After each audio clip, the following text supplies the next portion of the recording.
মনের আনন্দে বসে বাড়া পাও এবং কফি খাচ্ছেন ভারতের ক্যাপ্টেন রোহিত শর্মা। সামনের টেবিলে রাখা একটা ক্রিকেট বল এবং একটা পত্রিকা।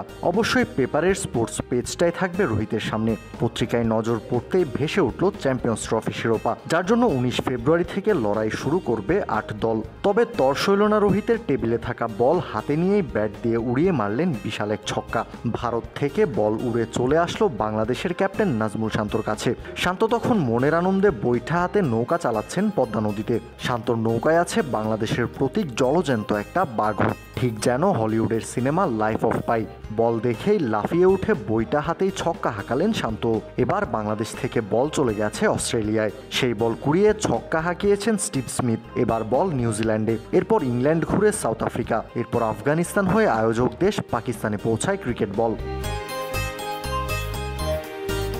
চ্যাম্পিয়ন্স ট্রফিকে সামনে রেখে আইসিসির প্রকাশিত ভিডিওতে ঠিক এমন দৃশ্যগুলোরই দেখা মিলেছে, যেখানে মাঠের লড়াইয়ের গল্প তুলে ধরতে প্রত্যেক দলের ক্যাপ্টেনদের জন্য বানানো হয়েছে আলাদা আলাদা এভাটার, যেখানে উঠে এসেছে চ্যাম্পিয়ন্স ট্রফিতে অংশগ্রহণকারী প্রতিটা দেশের ইতিহাস এবং ঐতিহ্য।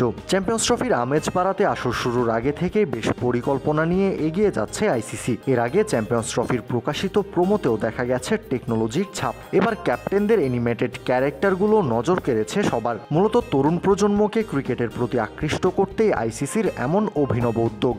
19 তারিখে পাকিস্তান নিউজিল্যান্ড ম্যাচ দিয়ে পাকিস্তানে পর্দা উঠবে চ্যাম্পিয়ন্স ট্রফির। ঠিক পরদিন অর্থাৎ 20 ফেব্রুয়ারি বাংলাদেশ নিজেদের প্রথম ম্যাচ খেলতে নামবে ভারতের বিপক্ষে। চ্যাম্পিয়ন্স ট্রফির আগের আসরেই সেমিফাইনালে খেলেছে টাইগাররা। এবারের স্বপ্নটা তাই আরও বিস্তৃত। ফাইনাল খেলার স্বপ্ন এবং শিরোপা জয়ের প্রত্যাশা নিয়েই মাঠে নামবে বাংলাদেশের দামাল ছেলেরা। কাউসার শান্ত, ক্রিক ফ্রেঞ্জি।